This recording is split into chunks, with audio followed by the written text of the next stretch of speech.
Memoirist. She recently published What You Have Heard Is True, which chronicles the time that she spent in El Salvador as that country was descending into a terrible war. She won the Wyndham Campbell Prize here at Yale, as well as too many other honors to mention.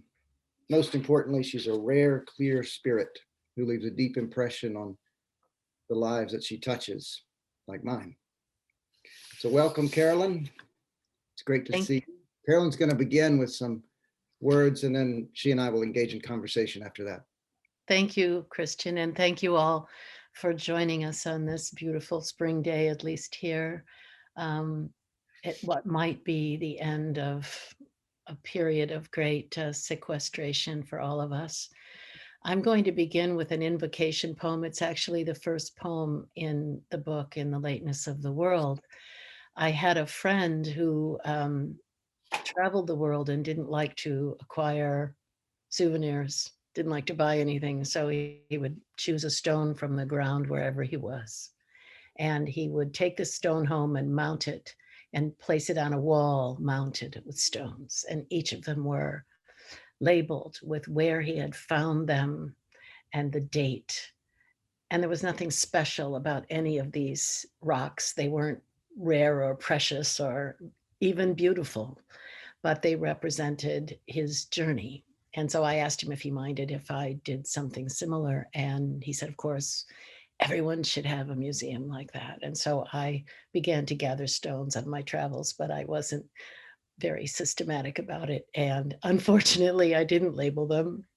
And now I have a sack of stones from all over the world that I'm going to have to find a home for. Maybe I'll bury it. But this is a poem that is, of course, about the stone collection, but as with all poems, it also has another subject. Museum of Stones. These are your stones, assembled in matchbox and tin, collected from roadside, culvert, and viaduct, battlefield, threshing floor, basilica, abattoir.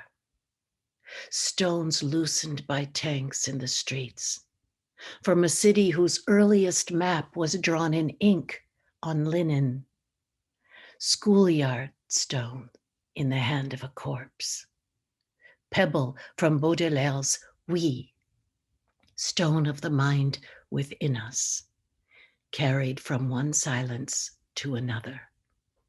Stone of cromlech and cairn, schist and shale, hornblende, agate, marble.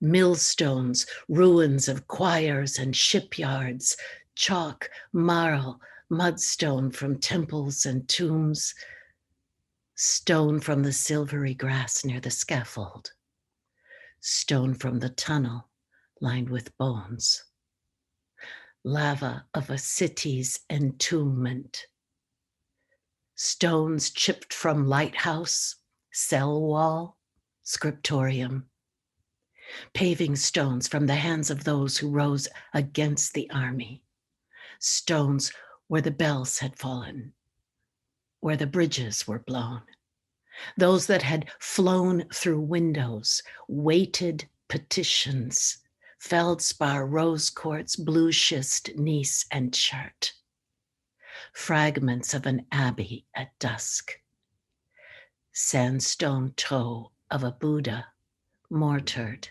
at Bamiyan, stone from the hill of 3 crosses and a crypt, from a chimney where storks cried like human children, stones newly fallen from stars, a stillness of stones, a heart, altar and boundary stone, marker and vessel, first cast, load and hail, bridgestones and others to pave and shut up with, stone basil, stone berry, stone break, concretion of the body, as blind, as cold, as deaf, all earth a quarry, all life a labor, stone face, stone drunk with hope, that this assemblage of rubble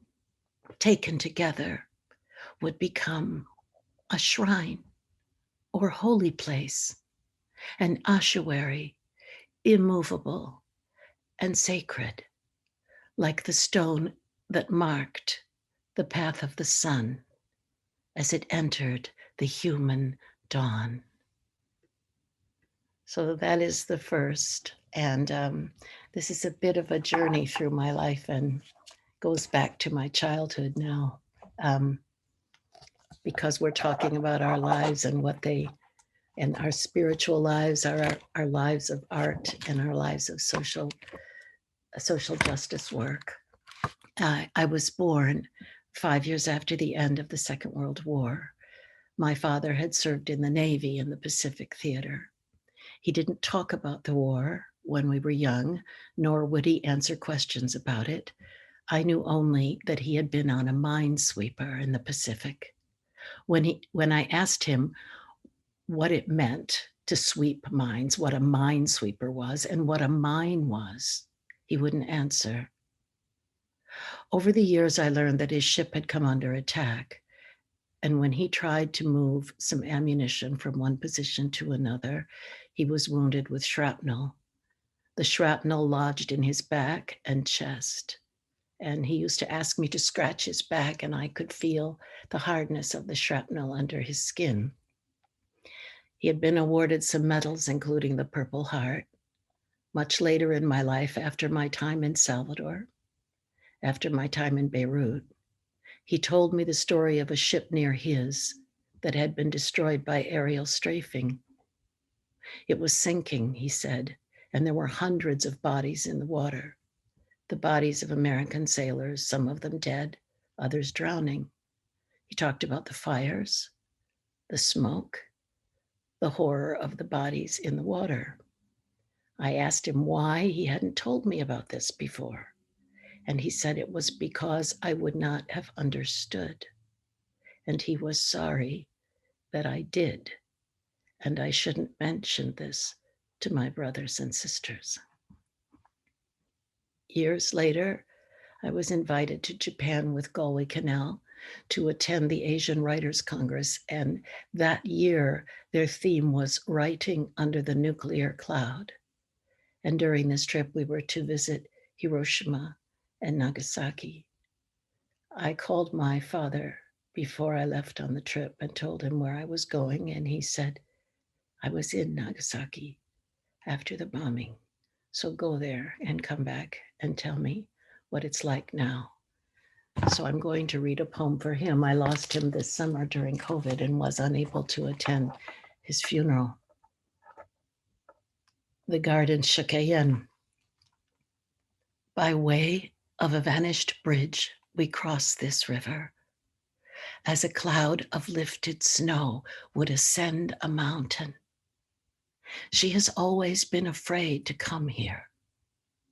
It is the river she most remembers, the living and the dead, both crying for help. A world that allowed neither tears nor lamentation. The matsu trees brush her hair as she passes beneath them, as do the shining strands of barbed wire. Where this lake is, there was a lake. Where these black pine grow, there grew black pine. Where there is no tea house, I see a wooden tea house and the corpses of those who slept in it.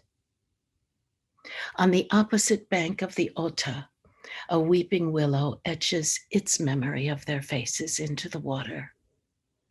Where light touches the face, the character for heart is written.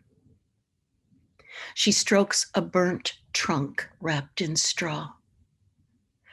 I was weak, and my skin hung from my fingernails like cloth.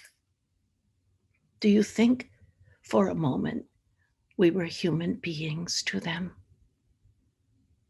She comes to the stone angel holding paper cranes, not an angel, but a woman where she once had been,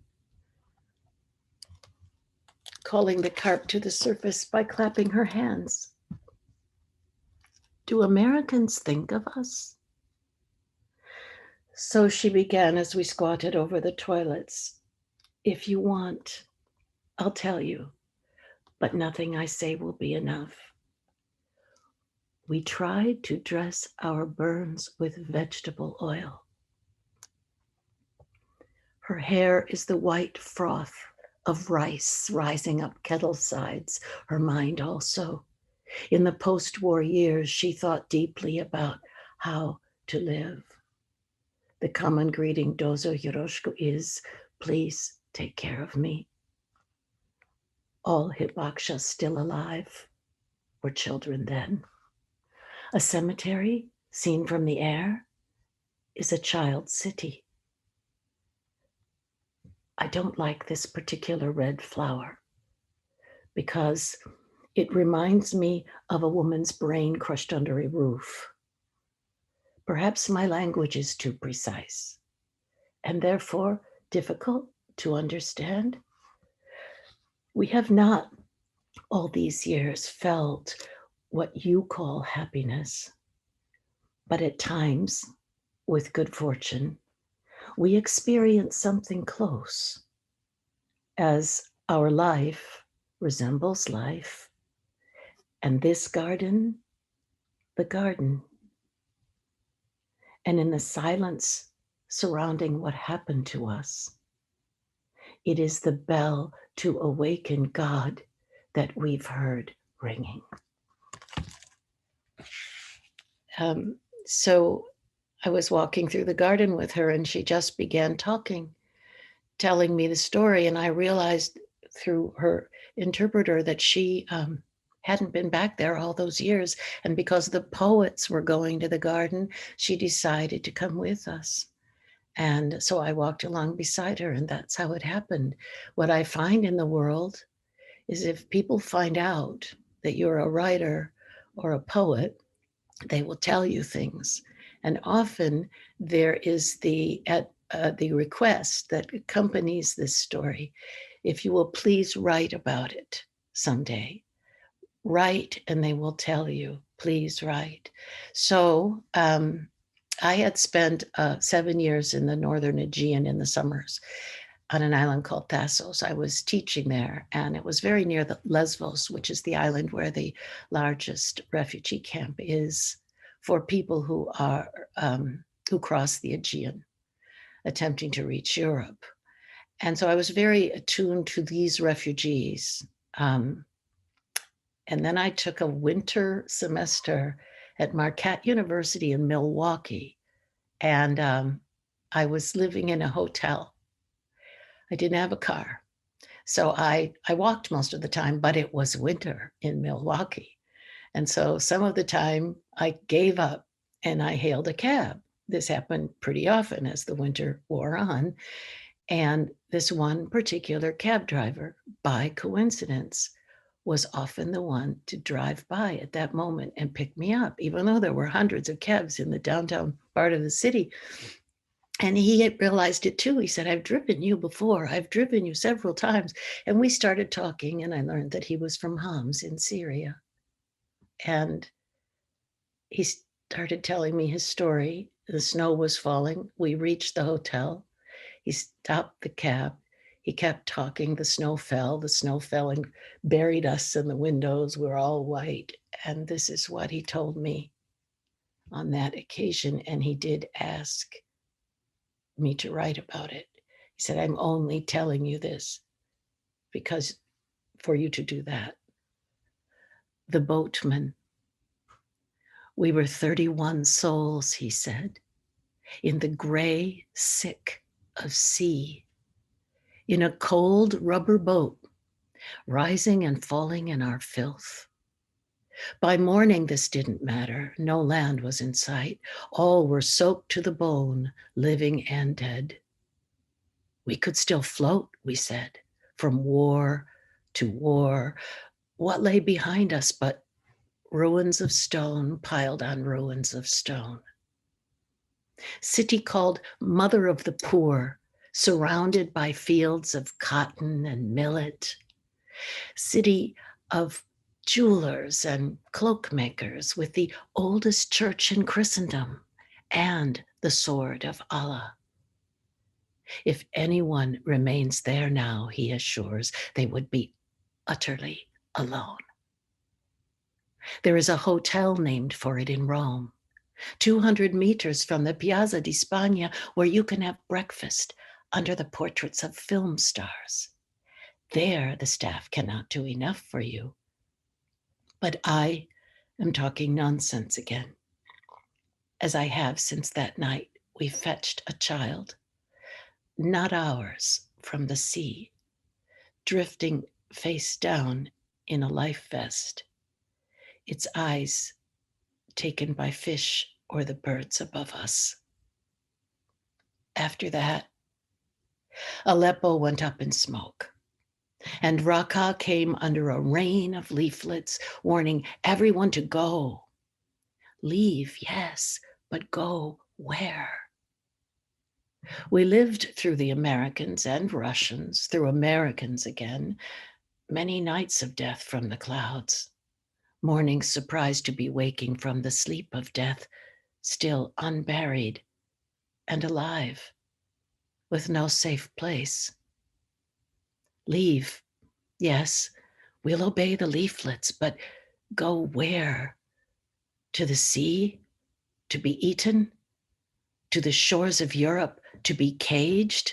To Camp Misery and Camp Remain here? I ask you then, where? You tell me you are a poet. If so, our destination is the same. I find myself now the boatman driving a taxi at the end of the world. I will see that you arrive safely, my friend. I will get you there. So I will turn for a moment to the memoir. The memoir is What You Have Heard Is True. It's the title is the first line of a poem, The Colonel, that I wrote. And I just give a couple of passages so that you'll know. It's a book that's a memoir, but it's really about the man who invited me to El Salvador before the war, so that a poet could see this before the war started, so that a poet could understand the conditions that were giving rise to the war, so that the poet could go back to her country and help her countrymen, the Americans, to understand what was happening, because decisions that the American government would make would be crucial to the outcome. So I'm just going to read a few little sections. His name was Leonel Gomez, and he was quite a character. He's really the main character of my memoir, and I'm only the narrator. But it's a story of my journey to awareness undertaken in my adulthood, and education that was given to me by people from El Salvador before they were to endure 12 years of civil war. So inside this memoir, there are these little passages that are, they're called Written in Pencil, and they are from my notebooks kept at the time. And as I was nearing the end of writing this book, which took 15 years to write, I found this notebook and I decided to put the passages in intact as they were. Here's one of them. The death squads left their marks and warnings, publishing lists of their targets in newspapers, making calls at night and hanging up. The dead click was enough to send the message. In San Salvador, the warnings of Mano Blanca appeared, fingers and palms dipped in white paint and slapped against doors and walls at night to dry by morning, handprints that resembled the paintings of school children if they weren't also a sign of being marked for death. I asked Leonel why he never entered churches, on whose doors many handprints appeared. I believe with my life, he said, with how I live. And the next one is a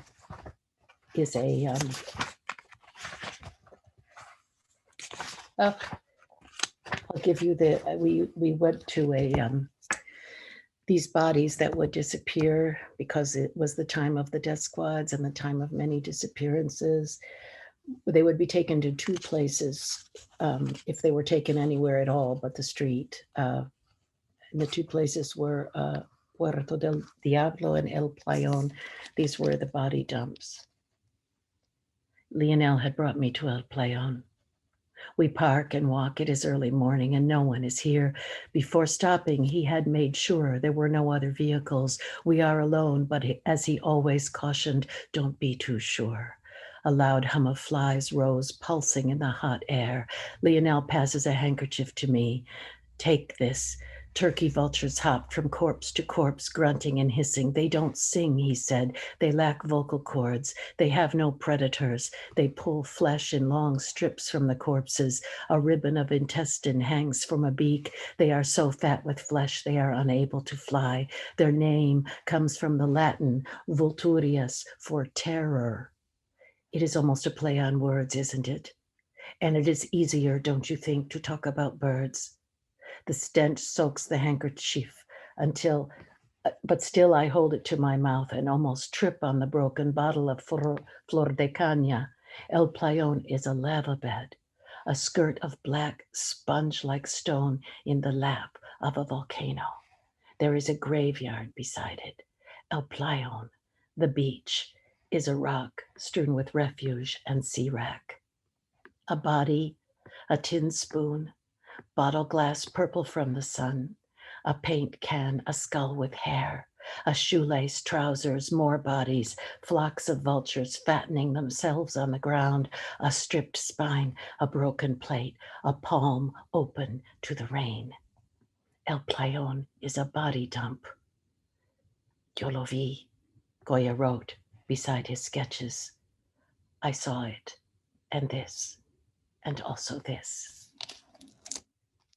So I have taken half our time, but I want to have a conversation with my dear friend Christian, and then we will have time, I hope, for some questions from you if you post them. Yeah, I can actually start with one of those because it leads into the questions are coming in, and please do keep them coming so we can weave them into the conversation. But this is a good way to start and segues into something I want to ask. It's from one of my former students. Since I was interested by your comment that you were only the narrator of your memoir. How do you think about that role or about telling other people's stories? I think I was entrusted with everything I saw and everything I was shown in El Salvador. And I'm sorry that I procrastinated for 23 years. It took me 23 years to begin to write it. I thought I needed perspective. I thought I should wait until the war was over so I didn't betray any special places and ways that people survived. And finally, I realized that I was failing to keep a promise made to both Monsignor Romero, St. Oscar Romero, and Leonel Gomez. They had only asked one thing of me, and that was to write about this someday. And I had written a few poems that appeared in very early in The Country Between Us. There were 7 poems about El Salvador, and it was a very controversial book. And it, people thought I had become a political poet. For me, in El Salvador, if you're political, you join a party and you go to meetings all the time. So I was having trouble with that term, but I just, aside from those 7 poems, I really hadn't kept the promise. And I feel like they believed in the importance of the writing about it more than I did. And I was a writer because I didn't get how important human testimony is and how important witnesses beget witnesses. when people read this book, they pass through the experience that I passed through. I tried to write it so that the reader would never know more than I knew at the time. Mm, And I now know that it's a serious spiritual obligation to write, and that writing is both activism and a spiritual practice. mm, So I'm the narrator of the book because just because I'm telling what happened, and because I'm not the important person in the book. The Salvadorans are the important people in the book. So, and what happened to them, and what was happening to their country. And so it's an odd memoir because, as I tell people, it's not about me. And they laugh and they say, "Sure it is." And I say, "Well, maybe obliquely, it's about what I learned. It's about how I was changed mhm, by the gifts I was given from other people." mhm. It's very reportorial. I mean, it's artfully framed, and but it's you're definitely leaving yourself. You don't step out and summarize and talk No, about yourself much, or really at all. Not. I think there's only one moment, I can't remember when it is, one moment, and I caught myself and I thought, "Don't do this." Don't step out of the dream. Don't step out of the story. Do you find yourself avoiding personal writing aside from the memoir, or is it just Yeah, something that doesn't? it's difficult for me Mhm, to write, even though every poem I've ever written comes from my life experience or my memory. mhm, But I have trouble writing directly about myself, or in a revelatory way, or a confessional way. mhm, So I don't often, that does not lead me to write poems. mhm, What leads me to write poems is what I see with my own eyes, what I experience, what I what I'm given by others. There are a lot of other people in my poems, you know, mhm. Oh, yeah. starting with my Anna. Anna appears in every single book, my paternal grandmother. But yeah, I don't think I'm a confessional poet. I missed that boat somehow. Mhm. Do you respond to confessional poetry? Yes, I like a lot of confessional poets, and I think they're very brave to be so forthcoming about their inner lives, publicly, and also their secrets and their secret lives. And like, I don't know why I'm not. I was shy when I was a kid. Maybe that has something to do with it. Let me ask you another question from the memoir, which follows up on this. So that this is relatively early on, 100 pages in or so, but the man that you're with at the time argues against you going back to El Salvador. And you say, here's a quote, "But I had known since childhood that human suffering demanded a response everywhere and always." And I guess a corollary, I immediately thought, well, there's no end to human suffering. No. So how do you know what to respond to? How does an artist distinguish between suffering that claims them and suffering that they're claiming? What I think is, if you're present, when you begin to write, and you write out of your deepest knowledge, out of all of the dimensions of your consciousness. Jacques Maritain has that wonderful metaphor for consciousness where he lines up the lenses. And he said the moment when you're writing is a moment when your unconscious, your subconscious, all are fully aligned, and you have access to all of the areas of mind. And I always love that image, but I feel that you cannot intend to write out of something that you've seen, perhaps that's horrified you or that you care about. It has to arise out of you and out of how it marked you. And that has to be deep in order to get a poem that has everything available to it. All of the associational magic of the mind, and all of the intricacies of the shapeliness of the imagination. And, so I really think that you don't have to worry about your subject matter, because what will come to the page is what is deepest within you. Hmm. And I don't think poems work if they're written on assignment from the self, you know, to write about a particular thing. I don't think they often succeed. I'm not saying they can't, but they haven't for me. Are there instances where people have asked you to write a poem in the way that you were saying and you haven't been able to respond? Yes. Um, I, I had a hard time. I was asked to write a poem about the Iraq War when we invaded Iraq. I failed. No. I was asked by another poet to write some still life poems, some really nice poems that were quiet and that described little scenes and things to put in the country between us so that there weren't so many poems that were so intense and about political things. I failed to write those. I've been asked to write all kinds of different poems, and every time I've tried to do it, it doesn't work. I can write prose to assignment a little bit, not my best prose, but Mhm. yeah. So I'm one of those people that thinks that intentionality is a barrier.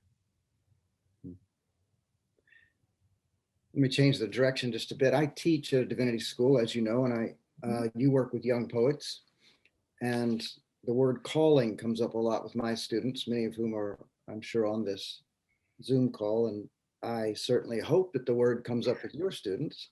Yeah. But for all those students who are listening in, I wonder if you can say something about what the word means to you and has meant to you in your own life and maybe in general. I think we feel it before we know what it is. When I was a young girl, I was very, I was raised for Roman Catholic. I went 12 years and were educated under the Dominican nuns. And my mother was somewhat of a mystic, and that a little bit rubbed off on me. So I would just happily going through my life feeling that God was there all around me all the time. I felt a presence all the time.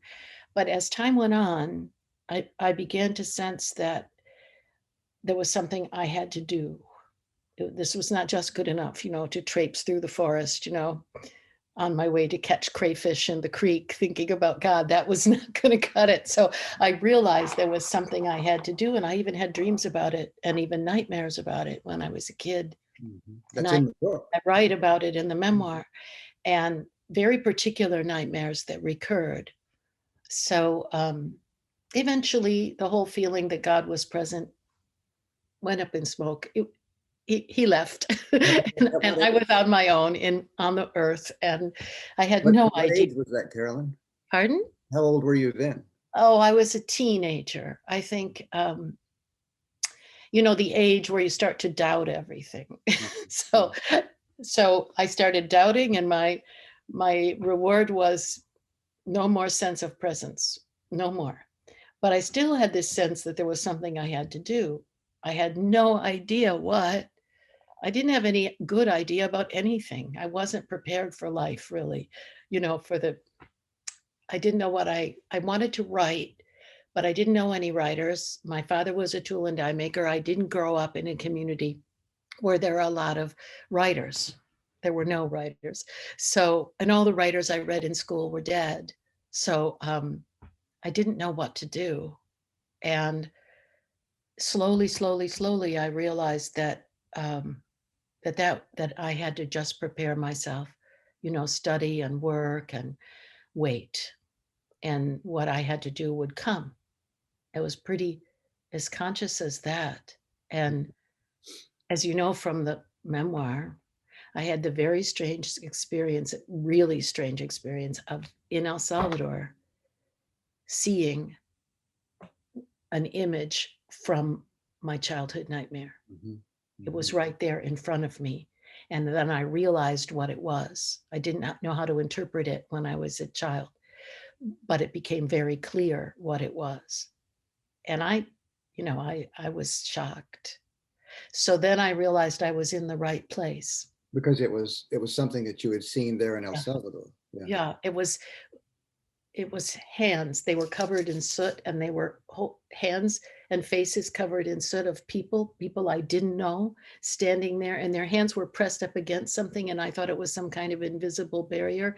I was glad they couldn't reach me because I was afraid of them, Mhm. these people in my dream. And then what it was people who had just been rummaging in the aftermath of a fire to see if they could retrieve anything of any worth at all, anything that had been preserved. They were very poor people, and they came to our truck and they put their hands up against the windows, and it was the same. They were the same people, and it was the same image. Mhm. And so I decided to think that this meant that I was in the right place Mhm. and I was doing what I was supposed to be doing. I probably shouldn't be talking about this, but after all, I did write it. So, Well, does that, I guess I have a two-part question. I mean, is that a spiritual experience? Do you understand that as a spiritual experience? Because it seems to me clearly re revealing our limitations of perceiving time and the way time is in yeah. all kinds of different dimensions in our lives. And the related question is, how does your religious experience and upbringing exist in you now? Well, over time, I've realized that all of life is a spiritual experience, Mhm. even the horrible parts and the, you know, everything, everything that we are enduring, everything that we are perceiving, all of it can be thought of that way. And all of the time in El Salvador, I felt completely surrounded by people who were aware of that. Hmm. You know, Lionel wasn't the least bit religious, but he Mhm. was a deeply spiritual being. And he would never even put his first toe in the church. He would drop me off and pick me up, and I would go because I really wanted to be close to Monsignor Romero and to go to his masses and things, even though I hadn't been at mass in years. Mhm. I was drawn back to a people who were really living their their true spiritual selves, Mhm. and they were there present for others, and they would die for others. They were willing to die for each other. I had never been around that before that I knew of. I might have, but I didn't know it. Anyway, I just feel that that it's a question of awareness. uh, I have a Manlio Argueta, who's a wonderful Salvadoran novelist. I have an epigraph in this book by him. And people talk about hope now because we've been through so much, especially in the last year or two, maybe longer than that, about hope. Where is hope? What do we base hope on? And he says, hope also nourishes us, not the hope of fools, the other kind. Hope when everything is clear, awareness. And so when you have this awareness, that's resembles the feeling I had as a child of God everywhere. Was awareness resembles that. I don't know where I am on the road now. I have no idea. I finished this book and the memoir, and it left me like like a flock of doves. The whole thing, I felt so much lighter after it came into the world. I realized I've been carrying it around for Yeah. 23 years of waiting and 15 years of writing, and then it was gone. And now I feel a kind of peace, and that's done. My life isn't over, obviously. I'm here. So there must be something more. And I'm sort of waiting on that. But I'm really glad that I'm not searching for that I don't concretize spiritual life anymore, that I don't need narrow explanations for things, that I don't require any more dogma, nothing. It's just kind of exploded for me. And Yourself a Catholic? I realize I was raised. You can never stop being a Catholic. You are, One you option. know that.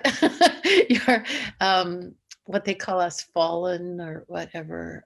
I'm very, the institutional church, there's been a lot of problems for a long time.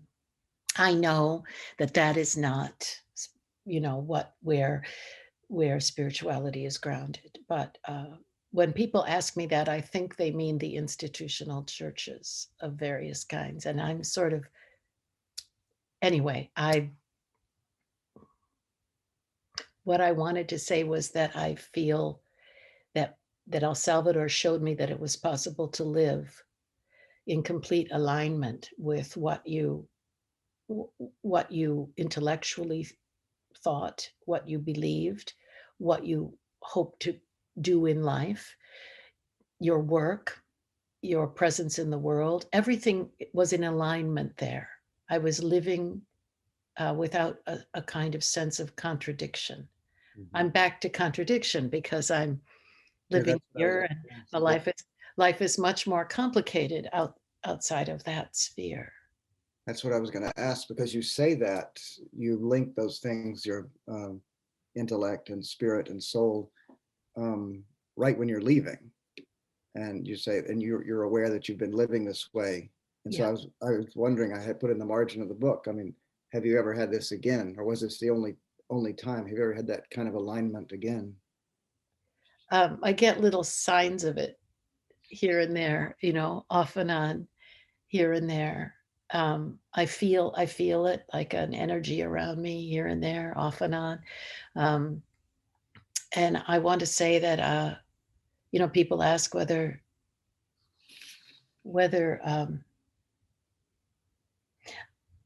whether art can be is in contradiction with, say, working for social justice and being an activist, and whether those are in contradiction with spiritual life. And I would say that they are all manifestations of the same thing. I don't know. I don't think I answered your question, though. I think I went off on my own little riff here. Well, that's all right. It's just whether you've ever felt them aligned. I mean, you married your husband after meeting him for 2 weeks or whatever. You tell that Right. story. So I things I must have been trust the aligned. universe, I yeah, I trust the universe. Yeah. So on occasion, and that worked out. So yeah, sometimes I'm impulsive. It was impulsive to go to El Salvador. Oh my God. I was, Nobody thought I should do it. Nobody. But nobody but me had experienced the previous summer in Spain with Claribel Alegria. right. And that had prepared the ground. And no one had wandered inside myself my whole life wondering what it was I was supposed to do. Mhm. And when he opened that door and said, "I'll show you," I thought, well, if I don't do it, I can never tell myself it was because I didn't have the chance. Yeah. And I didn't want to live with myself the rest of my life And thinking, that's the beautiful ending to that book, where you have such a tribute to Leonel. You said, "It was as if he had stood me squarely before the world, removed the blindfold, and ordered me to open my eyes." yeah, Yeah. Because that's the question as a reader, and I recommend this book to everyone, my students out there who are so interested in writing prose. I have a prose class right now, as an exemplary way to tell a story because it does keep you moving along. Um, I didn't know how to write prose. And this is what this book taught me. That's why it took so long, partly yeah, because prose has a structure, and you have to discover that structure. There's so many things to discover, and you have to keep the whole book in your mind all at once. And if you leave the writing of it, you have to put it all back in again. It's very tricky. It's not like writing poetry. mhm. But thank you for that and for showing it to your students.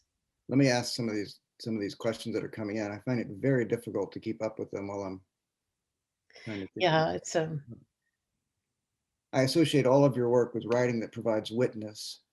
The detailing of injustice is easy to connect to a desire for justice. How is witnessing connected to faith? You talk some about that. This is the part that's really interesting. Does witnessing at times destroy faith?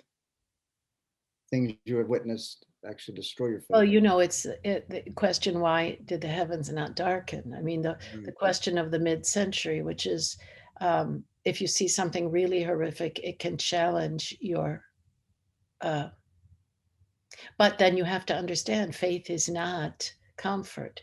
Faith is not about um, being assured that all is fine with the world, because it isn't. Right. We have so I suppose what we have to understand is that is that this too is faith. You know, when you go through something really, this is what I think.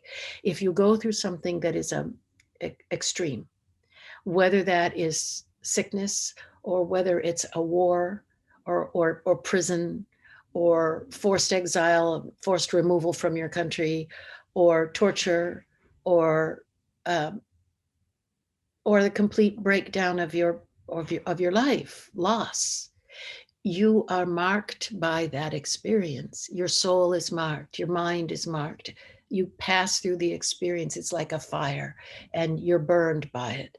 And all of your language is also singed by it and passes through also. So everything you write in the aftermath of enduring something like that bears the mark of extremity. It is itself evidence of what happened. So that whether or not the subject is very clear as a subject of a poem having to do with extreme experience, the language itself feels, you sense aftermath in it. And so that's how I think of witness. Witness isn't like a courtroom testimony in heaven or a courtroom testimony on earth.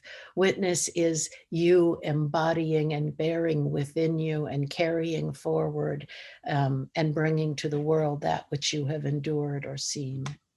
You have that amazing passage in the memoir where you are shown the prison, and you go into the room in the prison where people are in these tiny boxes essentially, and you say afterwards that the person that went in was not the person that came out, that you were forever changed by that day. But it wasn't simply that, right? It was also what happened later that day. Right. I didn't quite get it. When I first came out of the prison, I was sick to my stomach. I actually threw up. Cool. Cool. And Lionel was not very, I didn't think he wasn't very consoling. He was kind of cold. He was just looking at me and studying me. And I felt he didn't really understand what I had been through. And so I was angry with him. And I told him I wanted to go to the city. I wanted to take a shower. I wanted to sleep in a hotel. You know, I wanted to, and which is I'm ashamed of that now. But what happened was I was supposed to meet with poets that night. And they were young and they were poor and they were living in this barrio, and we were supposed to have this little meeting, and they were going to show me their mimeographed literary magazine. And so he said, well, you're supposed to meet with the poets. And I said, I can't talk to anyone else. I have to go. And he said, okay, but I have to tell them we're not coming. So we'll drive there and I will go up and tell them that you can't come, and I'll tell them why. And then I'll take you to the city and, you know, okay. So he, you know, he drove me and he left me in the street in the Jeep, you know, and I had the windows rolled up, and I realized that I was by myself and didn't know where I was and didn't know where he was. And it was a little bit, I got a little bit fearful. And then I could tap, tap, tap on the window, and there was this young man, and he brought me up to the place where Lionel was, where everyone was, and his wife had just had a baby. The baby was in a little cardboard box. And I looked around the room at the barrenness of it and the poverty and the joy of it and the beauty of that gathering. And I realized that I was, you know, I wasn't going to leave, and I wasn't going to have a shower. You know, I wasn't going to require things for myself anymore. And that I had a breakthrough. It was just like a breaking open. And Lionel saw it because he smiled at me across the room, you know, and nodded, you know, like he was, I think he saw that I somehow changed Hmm. myself. Some people have asked on these questions, how did you remain true to the material? Because there are long quotations in there, and Yeah. some of the descriptions are so detailed. How did you do that after all those years? Well, there's one thing in that of my whole life, these are the 2 years that I have very vivid memory of, almost like a film. It replays and replays and replays. I also had the notebooks. My husband had thousands of photographs from that time around the house, you know, because he was a photographer there. And I also stayed in touch with my friends, and Lionel and I stayed in touch with each other. and he read half of it. He was really happy. He died before about 3/4. He died before it was finished. Well before the last version was finished. But what I did was I remembered the conversations and I just reconstructed them. And I tested it and tested it. I thought, no, it's all true, right? I had to have it all be true. Everything had to be based on what happened.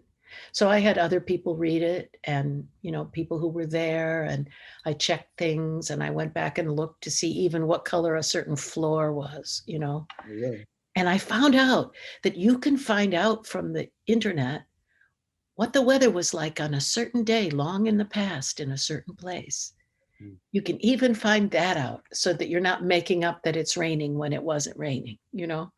So I checked all those things and I did my best. I think it's right. Everyone who's alive who's in it has read it, and they all think it's right. So Well, what else can you do? I was happy about that. They had a book party in San Salvador. I wasn't there, I couldn't go, but they had a book party together, and the Peace Corps volunteer who picked me up at the airport the very first night, he brought the box of books signed to each of them, and all the characters had a dinner together. And they had a reunion, which was really lovely and then picture was taken. They were lined up on the sofa, and the only thing that was different was they were so much older. we were young, and suddenly we're quite old, and yeah. Well, why don't you end with one more poem? We'll end this evening with one more poem. This one, Oh, you would like the Lightkeeper, right? Lightkeeper Yeah, poem. Yeah. Lightkeeper.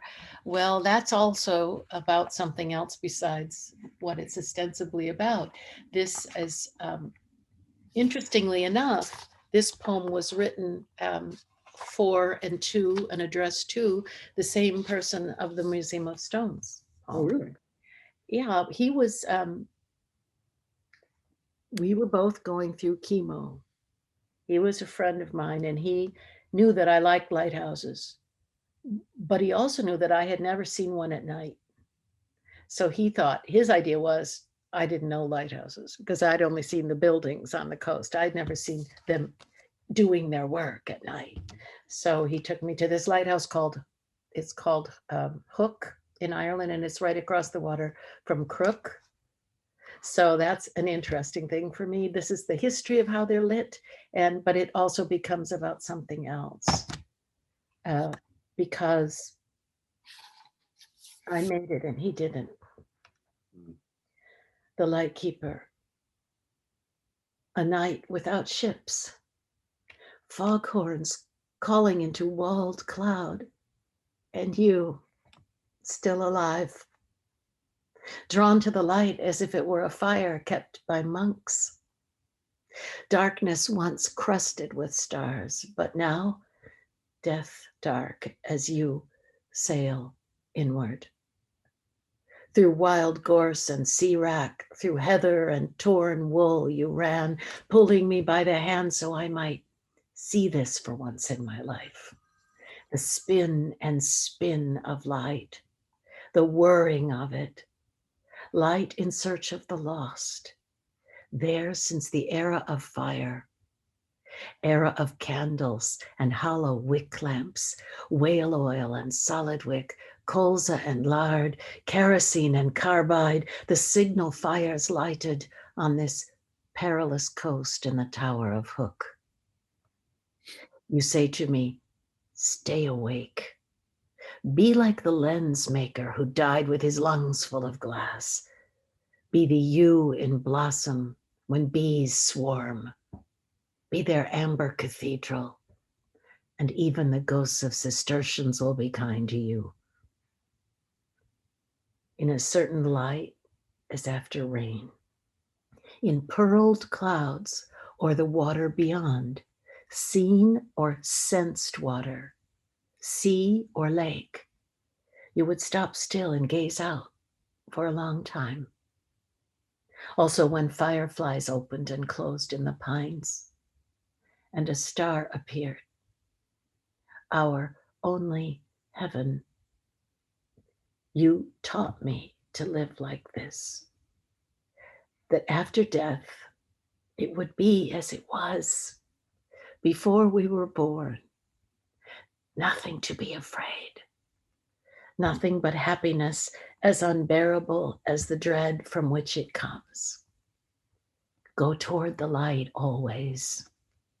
Be without ships. Okay. Thank you very much. That was beautiful, Carolyn. Be without ships. It's a beautiful way to close. Thank you so much. It's great to see you. And thank you all for coming, and be safe and well. And we're all going to emerge from this. And thank you, Christian, for inviting me. Bye-bye. Bye-bye, everyone.